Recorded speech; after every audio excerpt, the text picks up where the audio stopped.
মানে কেমনে জানি আমেরিকা আসলে এই জিনিসগুলো আগে থেকে অনুধাবন করে? তাহলে বুঝতে হবে যে তারা গোয়েন্দা বা প্রযুক্তিকে এমনভাবে কাজে লাগাইছে। আমার ধারণা যে এই যে ধরেন স্টারলিংক অথবা আমরা যেই ফোন কোম্পানিগুলো, গ্রামীণ, এয়ারটেল, একটা যাই বলেন, এগুলো তো মেইনলি বিদেশিদের ব্যবসা।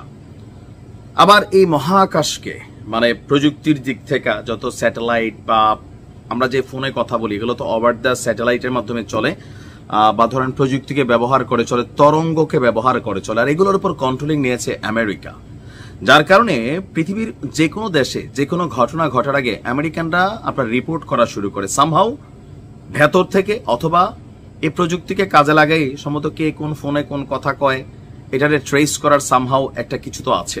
তবে বাংলাদেশের জন্য দুঃসংবাদ, বাংলাদেশে অবস্থানরত আমেরিকান নাগরিকদেরকে বিশেষ সতর্কবার্তা দিয়েছে ঢাকায় অবস্থিত মার্কিন দূতাবাস, এবং কি যারা আগামী দিনে বাংলাদেশে আসবেন আমেরিকান নাগরিক তাদের জন্য সতর্কবার্তা। এর আগেও একটা সতর্কবার্তা দিয়েছিল, এরপরে কিন্তু 32 ভাঙচুর হয়ে গেছিল, খেয়াল আছে তো? আমেরিকানদের একটা দিয়েছিল যে বড় ধরনের একটা ঘটনা ঘটবে। তো আমরা দেখছি যে গতকালকে হঠাৎ করে সামাজিক যোগাযোগ মাধ্যম ফেসবুকে মার্কিন অ্যাম্বাসির যে পেজ আছে আমেরিকার দূতাবাসের, সেই পেজে একটা পোস্ট দেওয়া হয়েছে। সেই পোস্টে আপনার তারা লিখেছে যে বাংলাদেশ জুড়ে বিক্ষোভের সংখ্যা বৃদ্ধি পাওয়ায় মার্কিন নাগরিকদেরকে সতর্ক থাকতে নির্দেশনা দিয়েছে আপনার কি বলা হয় যে আমেরিকার দূতাবাস। এতে বলা হয়েছে মার্কিন নাগরিকদের মনে রাখা উচিত যে শান্তিপূর্ণ বিক্ষোভ সংঘাতে পরিণত হতে পারে। এই মুহূর্তে যেগুলো চলছে শান্তিপূর্ণ বিক্ষোভ, গতকালকে ঢাকাতে যুবদলের যেই ছাত্রদলের সম্ভবত সারা বাংলাদেশ থেকে যে প্রোগ্রাম ছিল তারুণ্যের সমাবেশ, তো এটা শান্তিপূর্ণ হয়েছে। বাট আমেরিকা বলছে যে খুব কম জ্ঞাতসারেই তা ঘটতে পারে, মানে যে কোনো একটা বড় বিক্ষোভ দানা বাঁধতেছে, যে কোনো সময় এটা সামনে আসবে। তাই নাগরিকদের বিক্ষোভ এড়িয়ে চলা উচিত এবং যে কোনো বৃহৎ সমাবেশের আশেপাশে সতর্কতা অবলম্বন করা উচিত। 3টি পরামর্শ তারা দিয়েছে। নাম্বার 1, ব্যক্তিগত নিরাপত্তা পরিকল্পনা পর্যালোচনা করুন, প্রত্যেক নাগরিককে বলা হয়েছে আমেরিকার। নাম্বার 2, স্থানীয় অনুষ্ঠান সহ আপনার আশেপাশের পরিবেশ সম্পর্কে সচেতন থাকুন।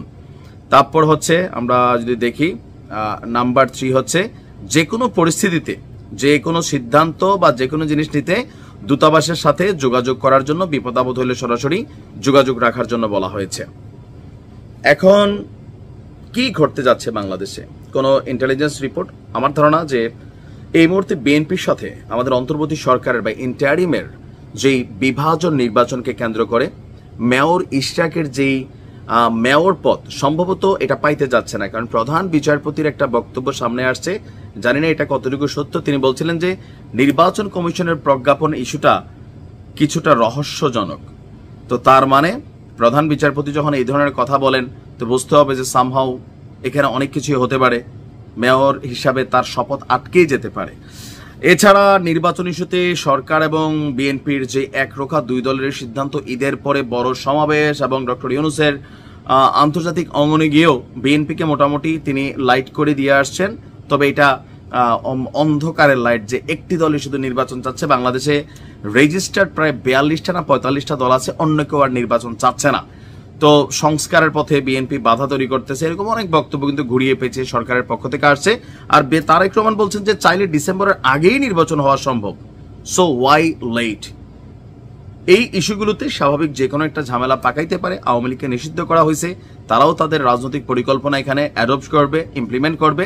সো এগুলো সম্ভবত আমেরিকা নোটে নিচ্ছে, যে কোনো সময় যে কোনো কিছু ঘটতে পারে এমনটাই আশঙ্কা করছে মার্কিন যুক্তরাষ্ট্র। দেখা যাক কি হয়, আপনারাও সাবধানে থাকবেন। আসসালামু আলাইকুম।